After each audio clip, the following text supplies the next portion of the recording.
Have you ever noticed how, when a woman goes silent, the world starts to get uncomfortable? They say she's acting strange, cold, distant, but no one asks if, behind that silence, there's a soul waking up. Because the silence of a woman who's been hurt too many times isn't absence, it's a refined presence. It's a body that's tired of being a stage and has decided to become a temple. And that's frightening. We live in a society that applauds loud women, as long as they say what people want to hear.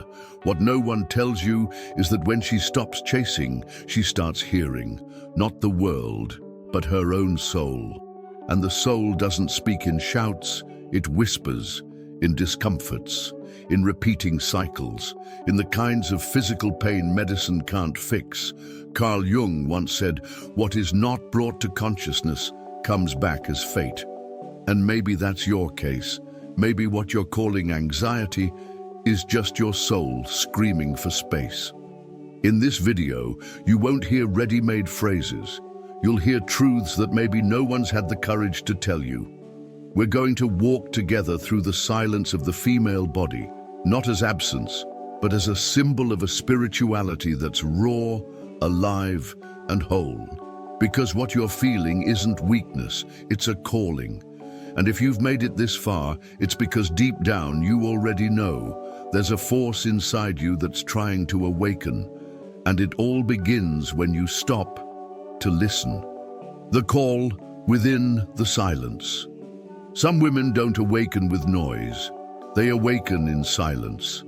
Not the uncomfortable silence of an empty room, but the internal silence that appears when the soul realizes it's been living a life it didn't choose.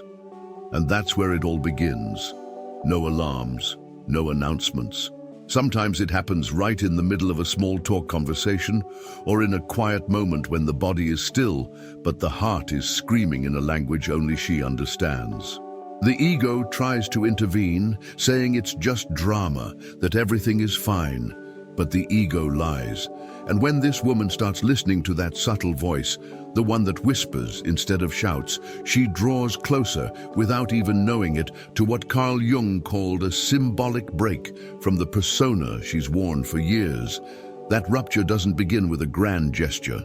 Sometimes it starts with a discomfort no one else sees. She finds herself disconnected at parties, bored in meetings, distant in conversations where she used to fake being present. She starts to notice her presence has become performance, that her smile is a role, and that her makeup covers not just her skin, but a long story of self-denial. And that silent calling, though it may feel light, is profoundly revolutionary. It carries the seed of a living spirituality, one that doesn't need a guru, but demands courage. Courage to feel. Courage to pause. Courage to look in the mirror and admit, I don't recognize myself anymore. And this isn't drama, it's transition. It's the soul rejecting the domestication of someone else's identity. Many women ignore this calling because it doesn't come with a map or any guarantees. But those who choose to listen begin to change from the inside out. And the most curious part is that no one understands what's happening to them. They can't explain it, but they feel it. And once they feel it, they can't unfeel it. They begin devouring books like Women Who Run with the Wolves by Clarissa Pinkola Estes, or exploring Jungian ideas without even realizing it's Jung behind that deep urge to reconnect. They become students of the invisible. They don't go to outer temples, but start living inside inner ones, where every thought, every discomfort, every silence becomes a message. And when that happens, the body, once just a support system, begins to reveal itself as a spiritual portal. The body as a spiritual portal. She grew up believing her body was an accessory, something to be shaped, hidden, or shown off to meet external expectations. But when that inner calling begins to echo, she discovers her body was never meant to be decoration. It's sacred, a living map of unspoken emotions, childhood wounds, and crossed boundaries. Every muscle tension holds a story. Every menstrual cycle brings a message. Every illness is a silenced scream. True spirituality, the kind Carl Jung associated with individuation, doesn't begin with ideas, but with sensations. The body is the first oracle, the first temple, the first sign that something needs to change. But as long as she remains asleep inside the persona, she'll treat her body as either a problem or a project, never as the answer. Only when she stops and truly listens does she begin to decode this silent language. The stubborn migraine, the blocked gut, the sleepless nights, all of it is trying to say something. The ego seeks quick relief, but shadow work invites deep listening. And in that listening, she realizes her body doesn't want punishment, it wants compassion. It doesn't want beauty standards, it wants freedom to be. It doesn't want approval, it wants presence. That's why practices like yoga, intuitive dance, conscious fasting, or even quiet walks in nature aren't just activities, they're rituals of reconnection. Because while the world demands performance, the body demands truth. And in that journey back to herself, she discovers that spirituality isn't about escaping the world, it's about embodying the soul in the world. Here's a key point. The body holds secrets the mind can't access alone. Inside, it lives transgenerational memories, inherited traumas, and feminine archetypes waiting to be awakened. It's no coincidence that so many women cry during bodywork therapies without knowing why. It's the soul remembering. It's the shadow moving. And from that moment on, she realizes she must stop violating herself with diets, comparisons, or repression. She begins to see herself with less judgment and more curiosity. She starts asking, what is my body trying to tell me? And when that question is asked honestly, the body responds. But that answer doesn't come through the mind, it's visceral. And that awakening is just the beginning. Because soon she'll realize that inside this body also lives the shadow of unexpressed desire. The shadow of desire and the awakening of the self. Not every desire is clear. In fact, the most dangerous ones are those shoved into the basement of consciousness, stored away, repressed, judged. From an early age, she was taught to want what others expected, to be good, to be sweet, to be desirable. But no one ever taught her to ask, what do I truly want? That's exactly where the shadow starts forming. It's the buildup of wants that never became choices. And the more she pretends she doesn't feel them, the more powerful the shadow grows. Carl Jung warned, what you resist persists, and desire, when denied, doesn't disappear. It turns into anxiety, self-sabotage, toxic relationships, or a corrosive boredom that drains the soul. The self, on the other hand, whispers through the chaos. The awakening of the self is always ambiguous. It doesn't arrive with light and peace. It comes with chaos and truth. And truth, most of the time, hurts. Because it means admitting she's spent her whole life performing just to survive, not truly living to be. When she allows herself to face what she's always longed for, to be free, to be wild, to be whole, the ego screams, the persona shakes, and the shadow smiles. It's in that confrontation that she realizes her spirituality doesn't have to deny desire, it needs to integrate it.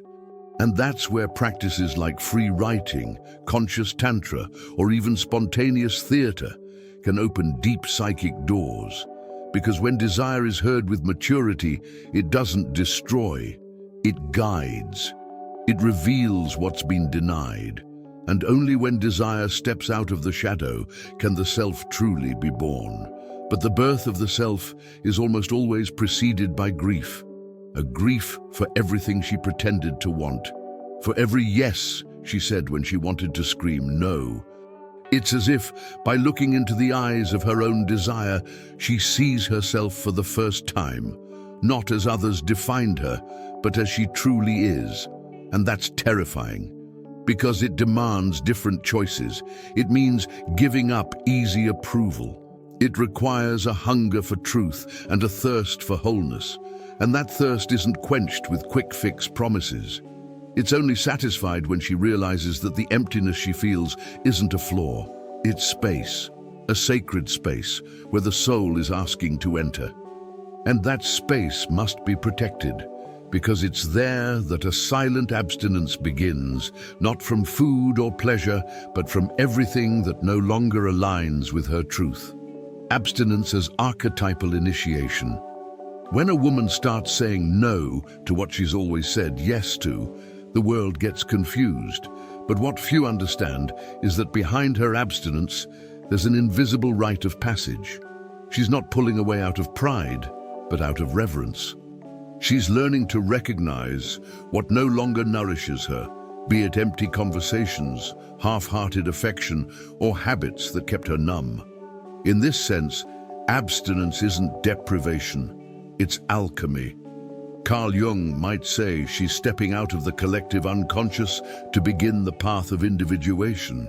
And that path is always solitary, because it's not about punishing the body, but purifying her energetic and symbolic field. When she stops chasing approval, emotional comfort food, or instant pleasure, something subtle begins to shift. Desire becomes a compass. Presence becomes medicine. At that exact moment, the archetype of the initiate begins to surface. Just like in ancient feminine rites, she goes through a period of symbolic retreat. She becomes quieter, more selective, deeper. Some think she's depressed, but in truth, she's gestating her own soul. The ego panics, begging for distractions. The persona misses the applause, but she's no longer interested in an audience. She wants truth. It's as if she's moved back inside herself. And in that inner home, she starts to realize that her real hunger wasn't for food, it was for meaning. That her real craving wasn't for external affection, but for internal connection. And from there, small actions become sacred. Waking up early, fasting with awareness, avoiding screens, writing in the dark. They become acts that cleanse the mirror where the soul will see itself. This abstinence isn't just about what she consumes, it's also about what she emits. She speaks less, exposes less, gives less energy to those who can't hold space for it. She learns that not every silence needs to be filled, not every absence needs an explanation. Shadow work deepens here because she starts to see the places where she sold herself short, where she unconsciously sought validation. And this pain of seeing herself small is what opens the space for true greatness. In that moment, she no longer craves stimulation. She craves meaning. And by choosing to withdraw, she isn't turning away from life. She's preparing to be reborn. But before rebirth comes discomfort. A sacred discomfort, like something inside her, demanding the release of everything that isn't essence. The sacred discomfort. There comes a point in the process where everything starts to feel uncomfortable. Superficial conversations, noisy places, social demands, even her own body. Everything feels tight, like clothes that no longer fit. And it's right here that many give up, thinking they're going crazy. But what they don't know is that this is a symptom of healing. It's the self pushing against the walls of the ego. It's the soul saying, "This world you created can no longer contain me." Carl Jung called this discomfort a transition crisis, a liminal state where the old identity has died, but the new one hasn't been born yet. It feels like chaos, but it's sacred, because it's here that truth begins to show up naked, without makeup, without filters, without mercy. And she needs courage to face it. Discomfort isn't punishment, it's revelation. It points directly to the places where there are still attachments, fears, and lies. And unlike suffering that paralyzes, sacred discomfort propels. It makes her ask, "Who am I when no one is watching?" It's in this unease that she realizes she's paying too high a price just to be accepted, that she's been giving her time, her body, her energy for crumbs of belonging. And the more she tries to fit in, the more her body gets sick, the more her mind fractures. the more her soul goes silent. That's why so many at this stage turn to therapy, retreats, or deep studies, and discover spirituality not as religion, but as reconnection. Books like The Power of Now by Eckhart Tolle or Jung's Red Book begin to speak to her in a language no one else understands. But this discomfort is also tricky. It pushes her forward, but the ego tries to pull her back. The mind whispers, "You're overreacting," while the heart screams, "You're waking up." And that inner battle is exhausting. In that moment, she needs discernment to not confuse discomfort with failure or solitude with loneliness. Because it's exactly at this point that she's tempted to return to the old. To old relationships, old distractions, the old persona. But something inside her already knows she can't shrink herself to fit places where her soul doesn't live anymore. And when she finally understands that this discomfort won't go away until she transforms, she begins to prepare for the quietest renunciation of all, the renunciation of being chosen. The woman who stops needing to be chosen. For most of her life, she shaped herself to be chosen. Chosen by someone, by a group, by a company, by an idea of success that wasn't even hers. She smiled when she wanted to cry, stayed silent when she wanted to scream, dressed as trends dictated, and behaved as fear demanded. All in the name of conditional love. And the worst part, she didn't even notice. She thought pleasing others was a sign of worth, that being desired meant she was deserving. But the truth is, behind that desperate need to be chosen, there was a vast emptiness, the abandonment of herself. Carl Jung said that everything we leave unlived becomes our destiny. And for many women, that destiny is to orbit around someone else's desire while their soul begs to be heard. But something shifts when she starts turning down invitations that no longer resonate with her soul. When she starts saying no to what she once accepted out of need or convenience. People say she's becoming difficult, but the truth is, she's becoming whole. She no longer wants to sit at tables where she has to shrink herself to fit in. She no longer wants to flirt with people who see her depth as too much. And yes, it hurts. It hurts to stop being chosen. It hurts to fall off the radar of those who only knew how to love her when she was easy, predictable, available. But this is necessary grief, because in this moment she chooses herself, and in doing so, she becomes a threat. Not because she's aggressive, but because she's free. And feminine freedom, when it doesn't serve the system, becomes a reason for exclusion. That's why so many women feel like they're losing everything in this phase. Relationships cool off, friends drift away, opportunities vanish. But what they don't realize is that they're simply shifting frequencies. And when the soul changes its station, the world's noise turns to static. She starts to see that silence speaks louder than any soulless conversation, that being alone can nourish more than being with the wrong person, and that the absence of applause doesn't mean failure. It means purification. That's when she starts to remember something ancestral, something that always lived inside her but was buried beneath ego demands and the mask of the persona. And when that ancestral calling begins to echo, she begins her reconnection with the feminine archetype that's been within her from the very beginning. The encounter with the ancestral feminine archetype. She always felt a silent force living in her bones, a longing for something she never lived, but that pulses in her chest like the echo of 1,000 ancient voices. It's at this point in her journey that the ancestral feminine archetype begins to reveal itself.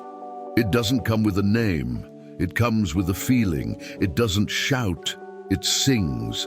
And its song is made of intuitions, goosebumps, vivid dreams, and tears with no clear reason. Carl Jung understood archetypes as universal forms living in the collective unconscious. And when this woman starts listening to that call, it's not just she who awakens, it's an entire lineage.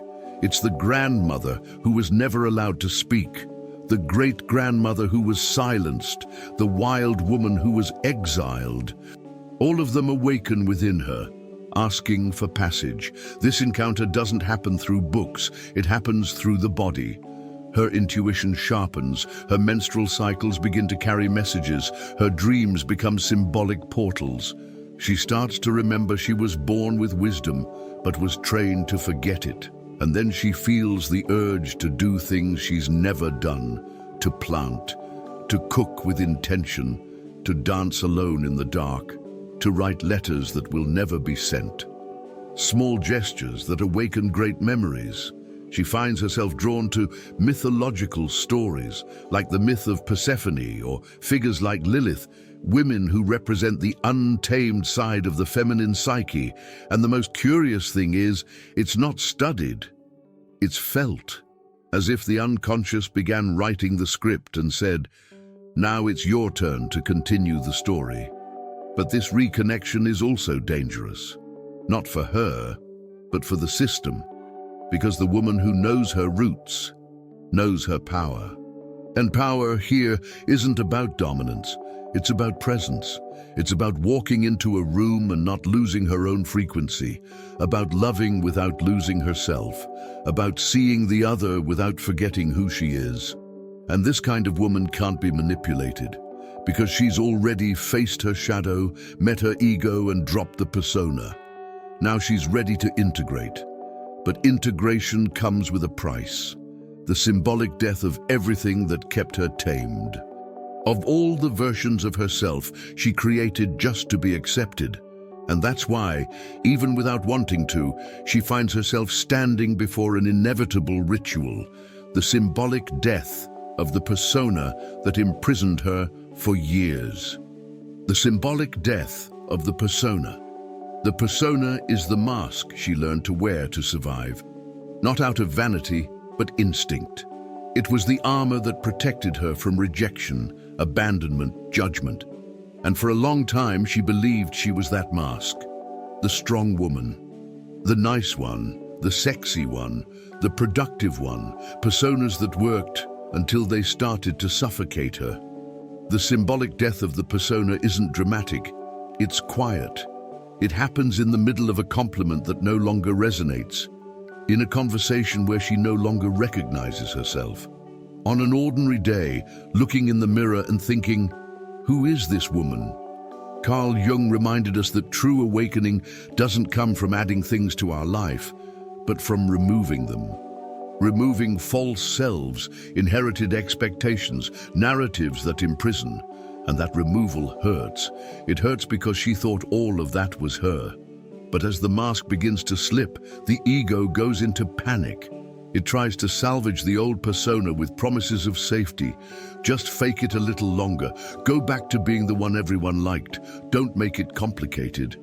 But she can't do it anymore. The mask becomes too heavy. It starts to crack. And behind it, something raw, bare, terrifying. But True begins to emerge. She realizes she was never just the pretty one, the good girl, the strong one.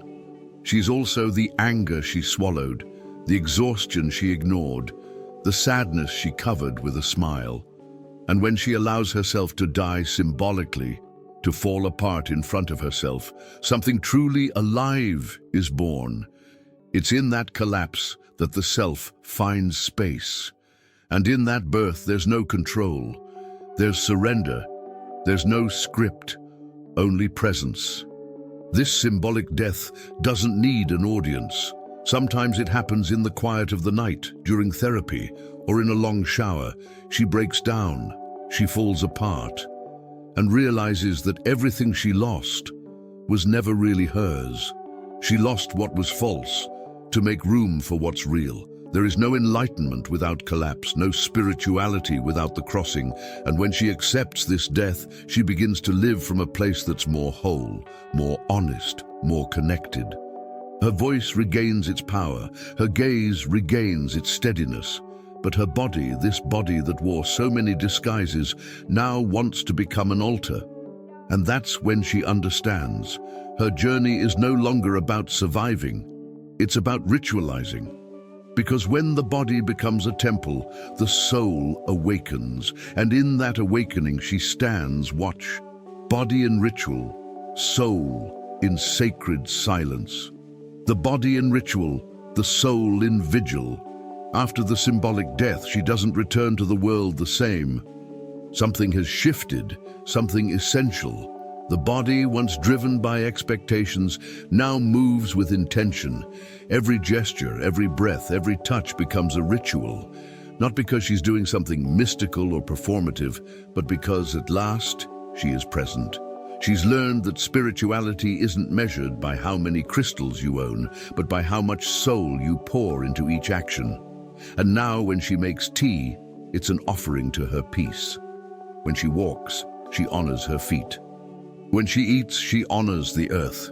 This woman, who once rushed through everything, now lives slowly because she's learned that hurry robs life of the sacred. Carl Jung said that only what is lived with attention can be transformed. And now, she lives as if her whole body is in prayer. But the world isn't used to this kind of presence. People ask if she's okay because she's quieter. They don't know that inside, she's more alive than ever. Her soul no longer sleeps. It keeps vigil. It watches her impulses, questions old habits, guards her new boundaries like a freshly discovered altar.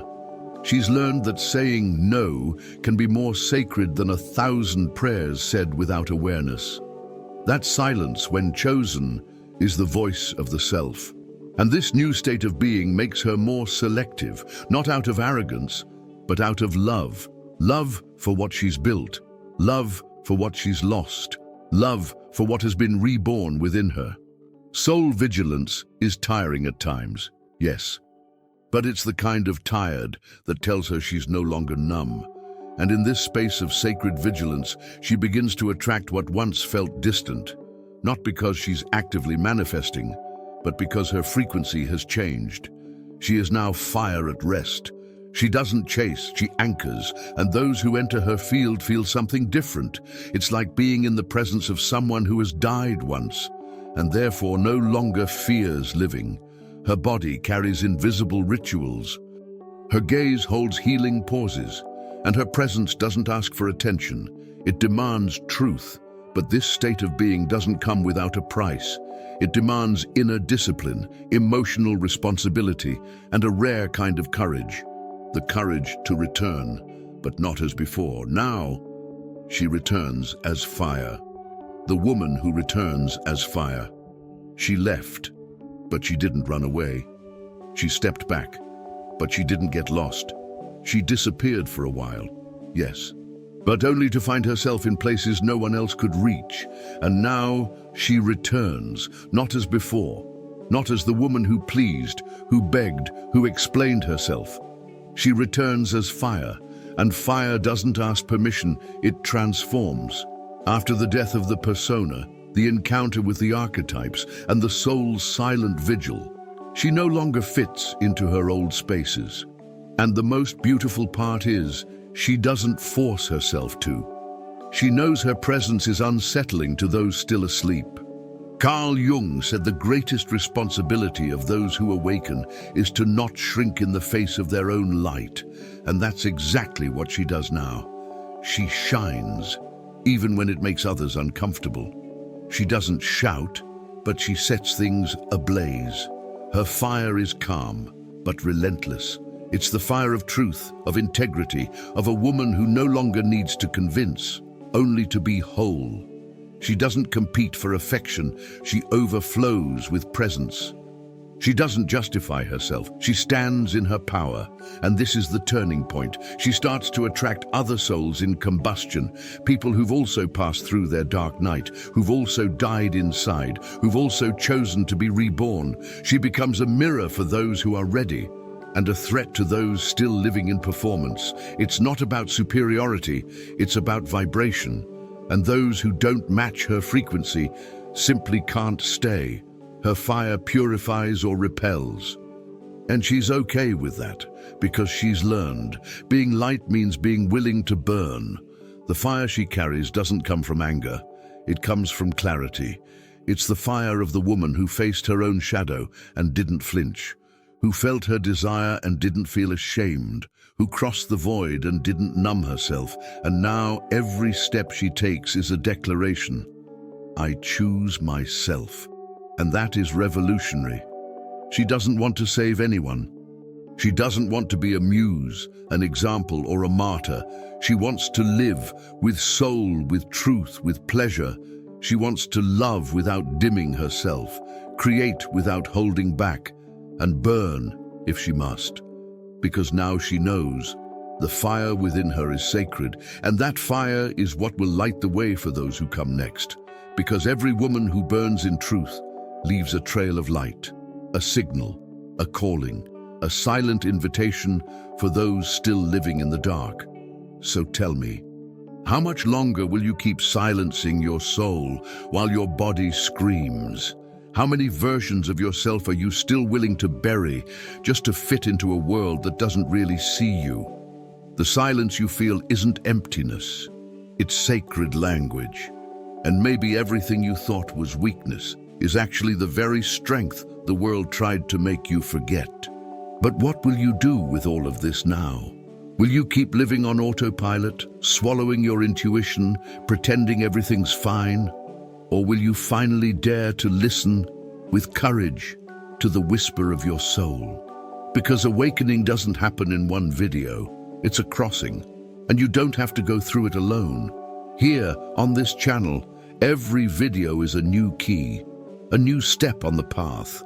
And if you felt like this content spoke to parts of you no one ever reached, then you already know this is where you're meant to be. So go ahead and subscribe to the channel, turn on notifications, and carve out a sacred time just for yourself to come back here, like tuning into the show you love the most, like finding yourself, like coming home. Because the next video will go even deeper, and if you think you've already gone too far, just wait until you see how far your soul can take you.